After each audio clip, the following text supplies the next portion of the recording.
আপনারা জানেন দীর্ঘদিন যাবত আমরা শেরেবাংলা মেডিকেল কলেজ হাসপাতাল সহ বাংলাদেশের সকল সরকারি হাসপাতালের অব্যবস্থাপনা দূর করা এবং স্বাস্থ্যখাত সংস্কারের 3 দফা দাবিতে রাজপথে আছি।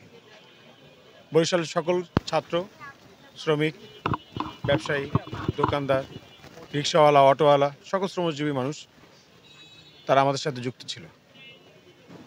এই যৌক্তিক আন্দোলনে দফায় দফায় হামলা হয়েছে, স্যাবোটাইজ করার জন্য বারবার চেষ্টা করা হয়েছে, কিন্তু আমরা কোনোভাবেই এই হামলার প্রত্যুত্তর আমরা হামলা করিনি। আমরা কাউকে কোনোভাবে কটু কথাও বলিনি, বকা দিইনি, গালি দিইনি। আমরা শান্তিপূর্ণভাবে আন্দোলন চালিয়ে যাচ্ছিলাম। আমাদের অনশনরত শিক্ষার্থীদের উপরে হামলা করা হয়েছে। আমরা চিহ্নিত করেছি যে এরা ছাত্রলীগের, এরা যুবলীগের হামলাকারী। আমরা সাংবাদিক ভাইদেরকে দেখিয়েছি, প্রিন্ট করে এনে ছবিগুলো দেখাইছি যে এরা কারা, কেন হামলা করলো, এদেরকে এখন কেন ধরা হইল না। আমরা পরিচালকের কাছে গিয়েছি শেরেবাংলা মেডিকেলের, তাকে আমরা বলেছি যে আপনারা অ্যাকশন নেন, তারা নেয় নাই। আমরা তারপর ডিসির কাছে গিয়েছি, গতকালকে ডিসির অফিস ঘেরাও করার পর আমরা ওখানে যাওয়ার পর ডিসি অফিসের একদল লোক উইথ জেন্টাল অ্যাপ্রোচ তারা আসে। তাদের জেন্টাল অ্যাপ্রোচ আমাদের কাছে মনে হয়েছে এটা সহনশীল, এবং আমরা আমাদের প্রতিনিধি তাদের কাছে পাঠাই যে তোমরা যাও, তারা কি শুনতে চায় তাদেরকে বলো। যখন তারা যায় তারা বললো যে ভাই আমরা তো আসলে একটা কমিউনিকেশন গ্যাপ আছে আমাদের। ওরা বললো কি কমিউনিকেশন গ্যাপ? গ্যাপটা হলো যে আপনাদের প্রতিনিধি হিসেবে তো আমরা আপনাদেরকে না অন্য কাউকে জানি।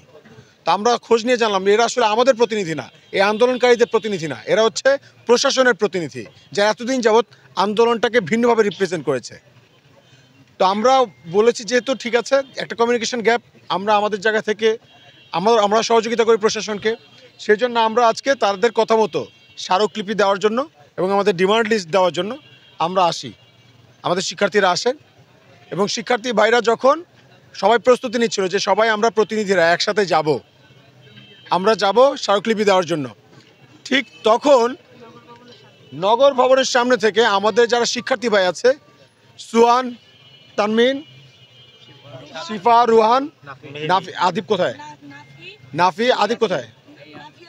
ওকে, ওরা সবাই মেডিকেলে। এখন কি অবস্থা করেছে, মেয়েরে একদম তাদেরকে গাড়িতে উঠাইছে, স্পষ্ট ভিডিও ফুটেজ আছে। মেয়েদের গায়ে কোনো মহিলা পুলিশ ছাড়া তাদের চুল ধরে টেনে নিয়ে গাড়িতে উঠাইছে। এটা আমার কাছে আমার দেখা 24-এর গণ অভ্যুত্থানের পরে এইটা একটা ঘৃণিত কাজ, যে একটা নারীর উপরে তারা অ্যাসাল্ট করেছে, কোন নারী পুলিশ ছাড়া তারা নারীদের গায়ে হাত দিয়েছে। এটা একটা জঘন্য কাজ। এবং তারপর আমরা তো দেখালাম যে দেখেন ভাই, এই যে ছাত্রলীগের এরা হামলা করেছে সাধারণ শিক্ষার্থীদের উপরে, যুবলীগের এরা হামলা করেছে, আপনারা ওদেরকে ধরেন, মেডিকেলের দালালদের ধরেন, দেখাইছি, কিন্তু তারা কোনোভাবেই মেডিকেলদের দালালদের ধরতে পারে না। কিন্তু শেষমেশ আজকে আমাদের শিক্ষার্থী সুহান সহ আরো অনেককে ধরেছে, নিয়ে তারা পুলিশ কমিশনার ওখানে নিয়ে গেছে। না ওরা গোপন জায়গায় নিয়ে গেছে। গোপন জায়গায় নিয়ে গেছে, আমরা জানি না ভাই এখন কোথায় নিয়ে গেছে আমরা জানি না। কয়েকজনকে ছেড়ে দিয়েছে ইতোমধ্যে। রুহানুরা কোথায়? আহত অবস্থায় হাসপাতালে আছে। কিন্তু আমাদের যে সুহান নামের যে আমাদের ছোট ভাই, সুহানকে 2018 সালে কি একটা হাতে হচ্ছে মজা করে একটা ছবি তুলেছে, সেই ছবি টেনে এনে বের করে তাকে আওয়ামী লীগের ট্যাগ দিয়ে ডেভিল হান্টের মামলা দিয়ে তাকে হচ্ছে কোর্টে চালান করে দিয়েছে। যেখানে এই ছেলেটা 24-এর গণ অভ্যুত্থানে তিনি ছিলেন একজন জুলাই যোদ্ধা, আমাদের একজন জুলাই বীর, যে 17টা গুলি খাইছে, 17টা বুলেট যার শরীরে এখনো দাগ আছে, সেই ছেলেটাকে ডেভিল হান্টের আওয়ামী লীগের দোসর বলে হচ্ছে তাকে কোর্টে চালান করে দিছে। এটা তো হচ্ছে স্পষ্ট একটা প্রহসন। এবং এটা যে হচ্ছে ধরেন আওয়ামী পুলিশের কাজ, স্বৈরাচারী শেখ হাসিনার পুলিশের কাজ, কিন্তু স্পষ্ট আজকে প্রমাণিত হইল যে তারা ঠিক শেখ হাসিনা যেভাবে নির্দেশ দিচ্ছে যে একটাকে ধৈর্য ঠিক আছে, যত বিপ্লবী আছে সবাইকে ক্ষতি করতে হবে, সেই কথা অনুযায়ী আমরা দেখেছি যে এই পুলিশ ঠিক একই কাজ করছে। আমরা এখানে বসে আছি এই জন্য যে পুলিশ কমিশনার তিনি হচ্ছে বলেছেন সাংবাদিকদেরকে, গণমাধ্যম কর্মীদেরকে, রনিকে ধরতে চাইছিলাম, তারা করছি, ধরতে পারিনি। তো আমরা বলছি আমরা তো ক্রিমিনাল না, আমরা হামলা খাওয়ার পর আমরা হচ্ছে মামলা করতে আসছি, আমাদের মামলা নেওয়া হচ্ছে না। আমাদের আপুদের ফোন হারায় যায়, মামলা করতেছে, মামলা নিচ্ছে না। আমরা যে একটা নাগরিক, আমরা সিটিজেন, এইটাই তারা ভুলে গেছে। তো আমাদের ভাইদের মুক্তি চাচ্ছি। আমাদের ভাইরা তো সন্ত্রাসী না, তাদেরকে অতি দ্রুত কী কারণে নিছে এটা জবাব দিতে তাদেরকে করতে হবে, এবং দ্রুত তা আমাদের ভাইকে যে আমরা ফিরিয়ে দিতে। আর যদি না হয়, পুলিশ কমিশনার বলছে রনিকে খুঁজতেছি, আমি এখানে উপস্থিত আছি, পুলিশ কমিশনারকে খবর দেন, আমি এখানে আছি। আমি এখানে, আমার সাথে সব ভাইরা আছে, আমাদের সবাইকে আপনারা অ্যারেস্ট করে নিয়ে যান। আমরা সবাই আমরা জেলে থাকবো, কোনো অসুবিধা নেই। আমাদের একটা ভাই কেন জেলে থাকবে? যদি যে ডেভিল হান্টটা নিতে হয়, আমরা বুঝে গেছি যে আপনার বিপ্লবীরাই আপনাদের টার্গেট। আমাদেরকেও জেলখানায় নিয়ে যান, আমরাও জেলখানায় থাকতে চাই তাদের সাথে। এটাই আসলে প্রমাণ হলো যে সিন্ডিকেটের দালালেরা হচ্ছে তারা বাইরে থাকবে, বিপ্লবীরা থাকবে জেলখানায়। এটাই তো চাচ্ছেন। রাষ্ট্রের যারা হচ্ছেন নীতি নির্ধারক আছেন, এখানে যারা হচ্ছে ধরেন এই যে আমাদের স্বাস্থ্য উপদেষ্টা, স্বাস্থ্যের ডিজি, এই পরিচালক, এই ডিসি, এই কমিশনার, এরা তো এটাই চাচ্ছে যে দালালরা সব বাইরে থাক, স্টুডেন্টরা সব জেলে যাক। ঠিক আছে, আমরা জেলেই যেতে প্রস্তুত আছি, আমরা সবাই আছি। কতজনকে তারা নিবে, আমরা হচ্ছে জেলে যাওয়ার জন্য প্রস্তুত আছি।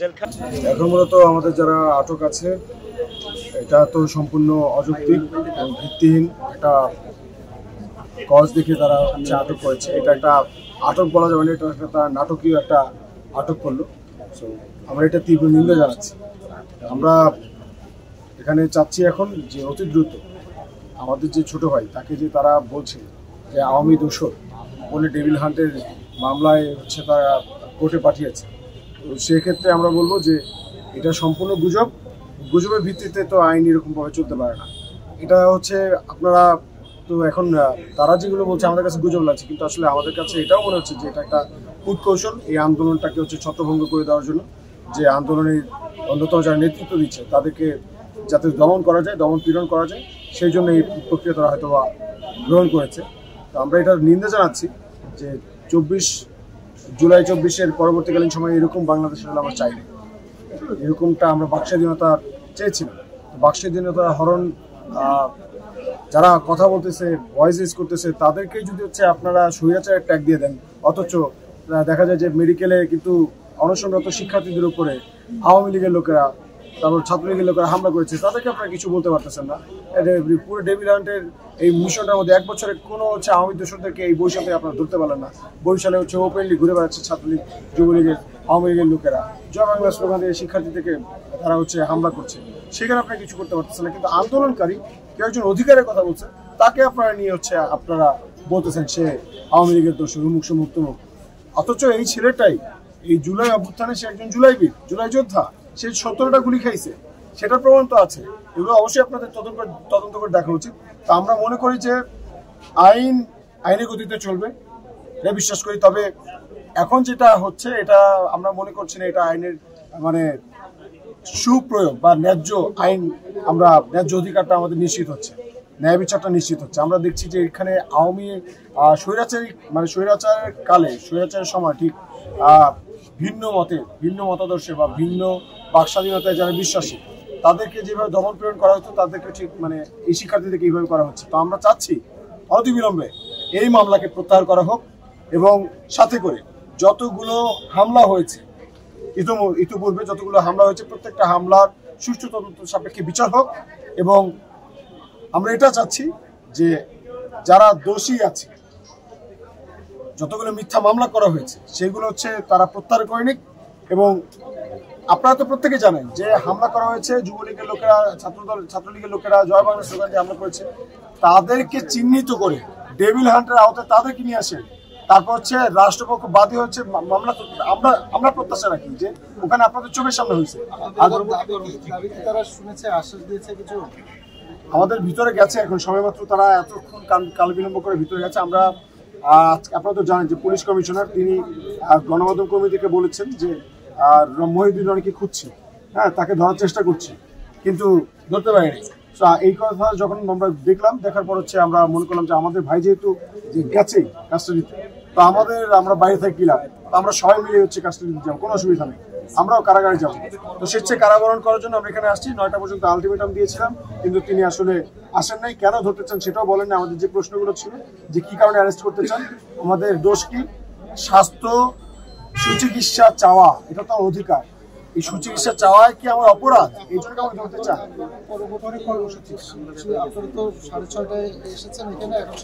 এখন এখানে ভিতর থেকে কি তারা বার্তা নিয়ে আসে আমরা শুনি, আমাদের প্রতিনিধি দল যারা আছে তাদের বার্তাটা শুনি।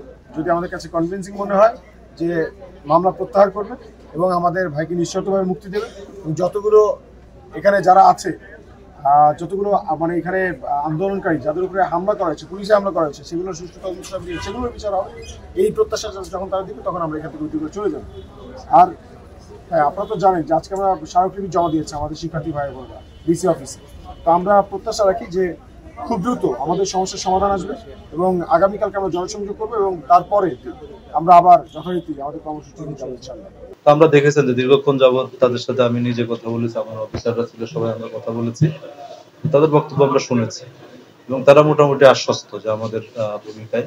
কারণ আসলে তাদের সংস্কারটা ছিল মেডিকেল সংস্কার। আমরা এখানে আইন শৃঙ্খলা রক্ষা করে থাকি, তাদের কোনো আইন শৃঙ্খলা রক্ষাজনিত যে ইস্যুগুলো আছে আমরা এগুলো অ্যাড্রেস করার আমরা চেষ্টা করছি। লাঞ্ছনার ঘটনা আপনাদের চোখের সামনে হয়েছে, মারধরের ঘটনা ঘটেছে এবং ইট মারামারির ঘটনা ঘটেছে আপনাদের চোখের সামনে, এটা ভিডিও আছে। সো তদন্ত সাপেক্ষে যারা জড়িত থাকবে তাদের বিরুদ্ধে আমরা ব্যবস্থা, আমরা ন্যূনতম একটা মানে কি বলে এটারে ট্রায়াল অ্যান্ড এরর বেসিস আমরা এই জিনিসটা করে থাকি। তো আমরা আসলে তো অভিযোগ দিলে, রনি যদি অভিযোগ দিয়ে থাকে সেটা আমরা অবশ্যই আন্ডার অবজারভেশন আমরা বিচার বিবেচনা করে দেখবো। সেটা যদি কোনো ইনগ্রেডিয়েন্ট থাকে, আপনারা এটাও জানেন যে মামলা কিন্তু আপনি নন কগনিজেবল অফেন্স আছে, যে আমি আপনাকে ধাক্কা দিলাম মামলা রুজু হয়ে যাবে, বিষয়টা এরকম না। কারণ এখানে নাম তো আপনি একজনের বিরুদ্ধে অভিযোগ দিতেই পারেন, সেটা আমি আবারও রিপিট করছি যে আমরা এটা তদন্ত করে দেখবো যে আসলেই যোগসাজশ আছে কিনা, সে এক্স্যাক্টলি যে ধরনের অভিযোগ আছে এটা আপনি যার নাম ধরেছেন সে তার ওই সংক্রান্ত কোনো সংশ্লিষ্টতা আছে কিনা। যদি থেকে থাকে সেটা আমরা ফর টাইম বিং আমরা মানে উই গো ফর অ্যাকশন, সেটা না থাকে তাহলে তো আর সমস্যা না, যে থাকে সেটা বললাম যে তদন্ত সাপেক্ষে আমরা ব্যবস্থা শোনে। গণগ্রেপ্তার এটা তো 5 আগস্টের আগে না, ঠিক আছে? আমরা চাইলেই ছাত্রদের আমরা গ্রেপ্তার করবো না। যারা দেশের জন্য ক্ষতিকর, যারা অপরাধী, তাদেরকেই একমাত্র আমরা গ্রেপ্তার করতে পারবো। সো ছাত্রদের আমি ওদেরকেও বলেছি কিন্তু যে এর ভিতরে হয়তো অনেকেই কমপ্লেন আছে যে এর ভিতরে আগে হয়তো কারণ নামে অ্যালিগেশন থাকলেও থাকতে পারে, সেরকম যদি আমাদের নথিপত্র থাকে বা আমরা প্রমাণ পাই, যেমন বলেছে আগের ছেলেটা যেটা সুনির্দিষ্ট অভিযোগের ভিত্তিতে কিন্তু অ্যারেস্ট করা হয়েছে এবং কমিশনার স্যার ইতিমধ্যে এই বিষয়টা ক্লিয়ারিফাই করেছেন আপনাদের সামনে। সো এরকম যদি কেউ থেকে থাকে সে যেই হোক না কেন, আইন কিন্তু সবার জন্য সমান।